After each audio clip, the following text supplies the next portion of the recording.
네, 안녕하십니까. 주식클래스 내일정씨입니다. 모든 세상이 그렇겠지만 정시도 힘의 논리가 작용을 하죠.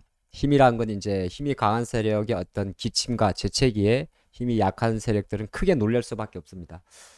우리나라 주시장도 보게 되면 그게 확연하게 드러나는데요. 보통 이제 미국 증시는 빠져도 덜 빠지고 한국 증시는 빠질 때 더 많이 빠지죠. 또 미국 증시가 올라도 한국은 덜 오를 때도 있습니다. 미중 무역 분쟁 이슈가 나오면 시장은 항상 여러 가지 시그널도 좀 나올 수가 있고 우리나라 증시도 좀 민감하게 반응을 하는데 오늘은 그렇게 한번 좀 장을 풀어보고 솔루션을 가는 게 나을 것 같아요. 자, 오늘 7월 이제 내일째 4일째 거래일인데 과연 이 정도 뺄 정도의 재료가 있었을까 좀 생각할 수도 있습니다.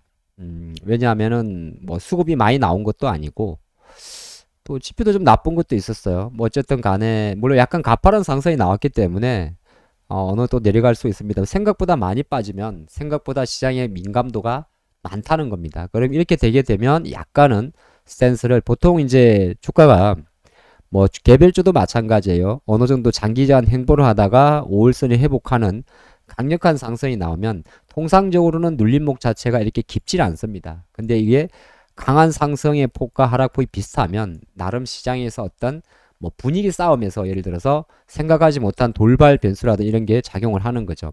코스닥도 마찬가지예요.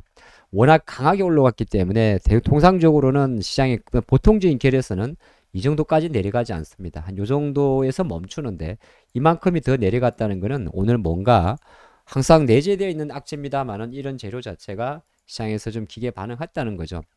이렇게 한번 그냥 텍스트로 한번 적어봤어요. 미국 재채기에 글로벌 증시가 흔들. 하락 이유를 여러 가지 있을 수 있는데 일단은 골드만삭스가 또 중국의 은행 업종에 대해서 등급을 좀 하향한 이슈가 있더라고요. 뭐 오케이, 좋습니다.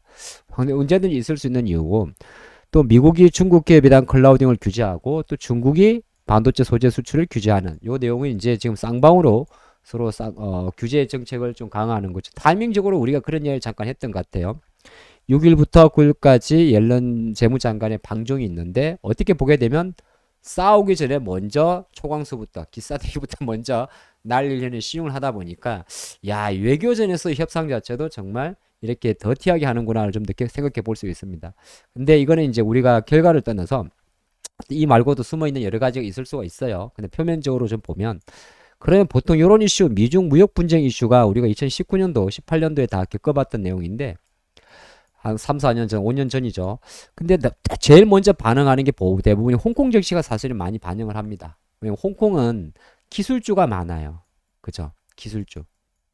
그래서 미중 무역 분쟁에서는 사실 미국이 중국에 규제하는 건 대부분이 첨단 산업이고요. 중국의 첨단 산업 2025를 막겠다는 게 어떻게 보게 되면 미국이 중국으로 규제 들어가는 내용이고 중국은 첨단 기술보다는 소재라든지 예전에 보게 되면 농산물이라든지 생필품이라든지 원자재라든지 이런 거 수출을 규제하면서 약간 맞대응을 하고 있습니다. 그러면 미국의 규제에서는 당연히 테크주가 많은 홍콩 지시가 반응을 하는 거고 우리나라 입장에서는 양방으로 다 걸리는 겁니다.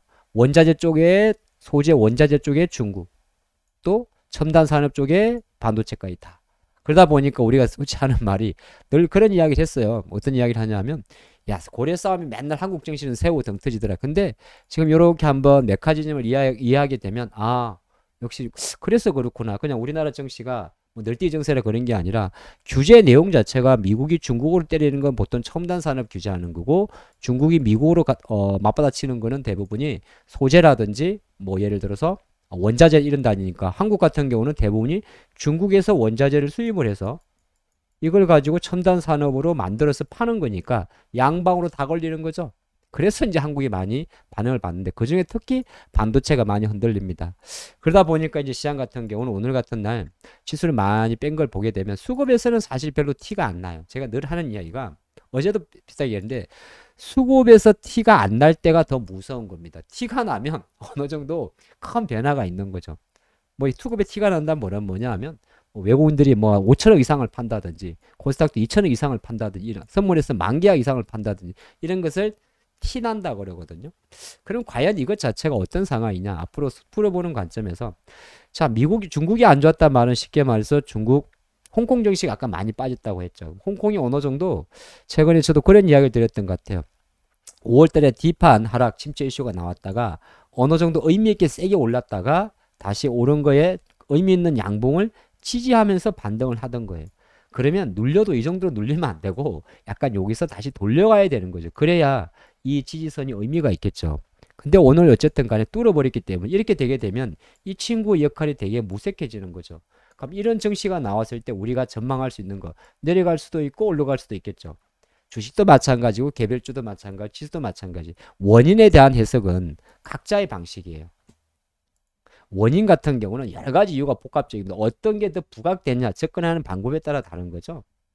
그럼 이 관점에서 우리가 똑같이 제가 예전에 에코프로 분석할 때 마찬가지로 얼마나 빠른 시간 내에 다시 이 자리를 지켜주느냐 그걸 보고 판단해야 되는 거죠. 아직까지는 이런 것들은 물음표를 던지는 게 가장 이상적입니다. 그도 그런 것이 그러면서 중국의 본토 같은 경우는 조금 이게 본토 정도 이렇게만 마감하는 게 맞는 거죠. 하지만 역시나 위안화가 시크하게 반응한 걸 보면 어느 정도 이거 어제 거군요. 아직까지는 뭐 알 수도 없고 다행스러운 거는 우리나라 원화가 그렇게 폭등하지 않았다는 겁니다. 그러면 한편으로 놓고 보면 이거는 반도체니까 지수가 만들어낸 어떤 하락세다 볼 수가 있는 거죠. 그래서 오늘 종목에서도 보면 여러 종목들이 뭐 반도체 개별주들 많이 밀렸을 거예요. 예, 많이 밀렸겠죠. 근데 한편으로 놓고 보면 하이닉스 같은 경우 봐가지고는 잘 티가 안 나요. 근데 개별주를 보면 아마 티가 많이 났을 겁니다. 그쵸? 근데 오늘 특이한 게 이런 게 느낄 수가 있어요. 갑자기 네이버가 올라갑니다. 그럼 생각할 수 있다라 달라요. 주가가 오르고 내리는데 여러 가지 이유가 있을 텐데 왜 갑자기 네이버 쪽으로 올라갈까? 물론 우리가 좀 지켜는 봐야겠죠. 근데 한편은 해석하에 따라 다른데 네이버 카카오의 가장 큰 단점이 뭐죠? 맞습니다. 해외 수출 비중이 작다는 거죠. 그것도 중국. 국내용이라는 거죠. 성장 중대 국내용. 물론 해석에 따라 다른. 성장 중대 국내용이니까 상대적으로 움직이는 거다. 그렇게 볼 수도 있어요.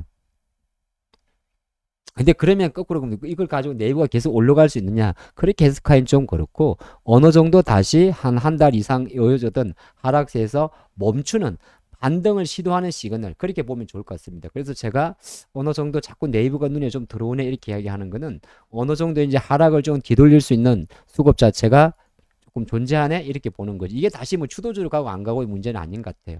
하지만 이런 힘으로 들어오는 것 자체도 우리는 간과해서는 안 되는 거죠. 근데 또 하나 종목이 있어요. 뭐 예를 들어서 LG화학 같은 종목을 놓고 보면 지금 시장에서 두 가지가 같이 누르고 있다는 걸 좀 볼 수가 있습니다. 하나는 중국이라는 거죠. 중국의 경기 침체. LG화학이 배터리라는 재료를 가지고 움직인 기업 맞습니다만은 다른 한편으로 LG에너지솔루션의 최대 주주예요. 그리고 LG화학도 석유화학의 비중을 50% 밑으로 계속 내리면서 2차 전지 소재의 비중을 높이고 있지 않습니까? 그래도 아직은 시장은 LG화학에 대해서 여전히 50% 수준의 석유화학 중국에 대한 비중을 높게 간다는 거죠. 그럼 앞으로 우리는 뭘 해야 될까요? 일대 또 그런 게 있죠. 중국에 대한 비중을 최대한 낮추고 있는 기업이 하나 또 있습니다. 바로 자동차죠.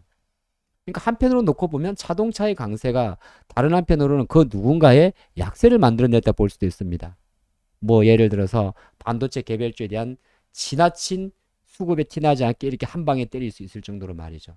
그럼 오늘 이렇게 한번 정의를 해보겠네요. 자, 정치도 힘의 논리라고 이야기를 했는데, 자, 미중 무역 분쟁 이슈, 물론 이거를 어느 정도까지 깊게 가져가고 낮게 가져가는 시장 이야기인데, 저는 일단은 뭐 우리가 트럼프 시절처럼 그 정도 깊게 가져가지 않고 재채기 정도로 봅니다. 그러면 우리가 시장을 바라보는 내일 이후 시장을 바라보는 관점에서는 포인트는 하나만 잡으면 되는 거죠. 홍콩 증시가 어느 정도의 반등을 하느냐 그걸 가지고 반도체 개별주의 눌림목을 좀 예상할 수가 있고요. 지금 이런 이슈에서는 한 가지 제가 이야기를 하다 말았는데 또 배터리는 두 가지 다에 노출이 됩니다. 아닌 것 같지만은 노출은 되는 거죠. 그러다 보니까 지금 요 이슈에는 어떤 데 한편 놓고 보면 반도체도 배터리도 같이 에코프로는 빼고요. 근데 에코프로는 빼지만 다른 애들 밀리잖아요. 그러면 반도체도 배터리도 동일하게 같이 이 이슈에 감기가 걸릴 수 있는 거고 오히려 일시적으로 네이버 카카오라든지 아까 봤던 자동차라든지 이런 종목들이 또 상대적으로 중국의 비중이 상대적으로 낮다고 판단하면서 좀 올릴 수가 있겠죠. 증시는 이런 메커니즘 밸런스 싸움입니다. 우리가 앞으로 또 장을 바라볼 때 저는 그런 이야기를 드려요. 치수가 생각보다 큰 변동성이 나올 때는 섣부르게 여기가 바닥이다. 돌린다라고 판단하면 생각보다 고전할 수가 있습니다. 일단은 지켜보면서 어느 정도의 지금은 약간 한쪽으로의 쏠림 자체가 확 바뀌어버리죠.